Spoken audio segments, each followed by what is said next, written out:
সালমান শাহর প্রথম নায়িকা মৌসুমী, আমি আজকে প্রথমবার বলছি। মৌসুমী অনেক কিছু বলে, আমার ছেলের ছোটবেলার বন্ধু, সে সমবেদনা জানানো উচিত ছিল না? পুরা এফডিসির প্রত্যেকের কেউ একটা মানুষ আসে নাই, কেন আসো নাই? কি কারণ? মৌসুমী কি তার মাকে নিয়ে আমার কাছে আসতে পারতো না? একান্ত উচিত ছিল না?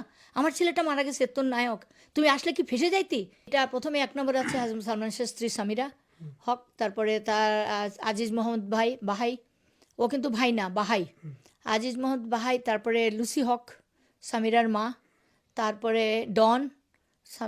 ডনের সাথে যারা একটা গ্রুপ ছিল যাদের কথা বলেছে ওই রিজবি, আমি সবার নাম এখন বলতে পারবো না, ওইখানে 11 জনের নাম দিয়ে, এবং গং আছে 11 জন না, এটা 100 জন বা 70 জনের উপরে যাবে তালিকা। এই গংরা কারা কারা হতে পারে?